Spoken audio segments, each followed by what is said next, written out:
bit confusing. I was watching Sky News. Zelensky says they want to build a massive drone factory in the UK to supply them with drones, but the UK are giving Ukraine the money to build the weapons. So let me get this right. Zelensky wants to use our money to build a huge drone factory in the UK to supply them with drones.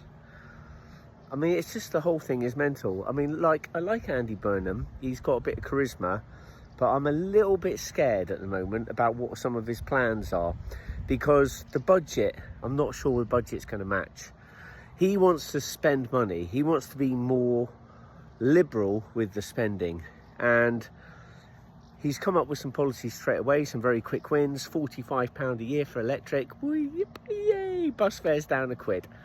So that's great news. But there's these other policies. They've given £150 odd million to Pakistan towards improving their internet or something. Why can't we spend that 150 million here? He's talking about having to raise extra money, find more money. And that worries me, because if he's going to do away with stamp duty, well, that could be a good thing. That could get the property market going. But then if he brings in new property taxes that are basically, I think they said on the news, Labour want to find new ways to tax property. Well, I thought we were spending our whole life in the UK, from when I was a kid, buy a house, save up, pay off your mortgage, own your property so that when you retire you haven't got any debts to pay. It now seems, having done that, they're saying we need to find ways to tax the one assets that you really do own, and then we can ramp it up over time. If they come in with a property tax, guys, don't think for a minute they're going to turn around and go, well, what we're going to do, we're going to scrap these taxes and we're only going to charge you this much money now. Next year, when we've got a shortfall, we have to put that up a little bit and put it up a little bit.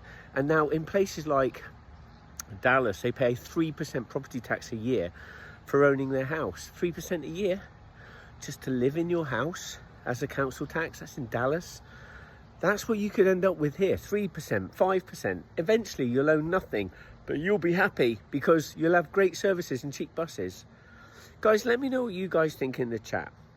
I prefer Andy Burnham as a starter for 10, just because he's got some charisma, he's got a bit of humour, that can carry it a long way. I didn't really warm to Keir Starmer at all.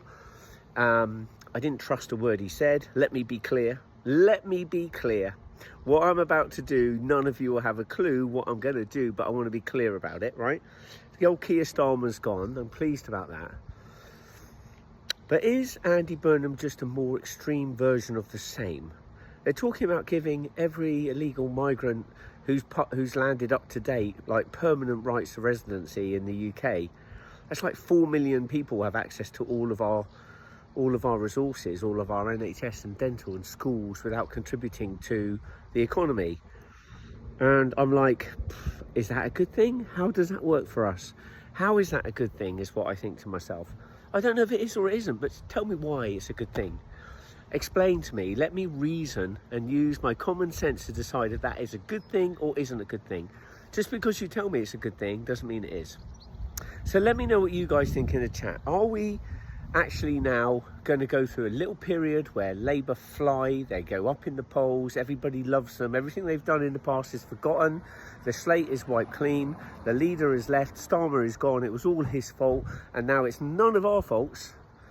Now you're starting again with a brand new leader and a brand new party. Really?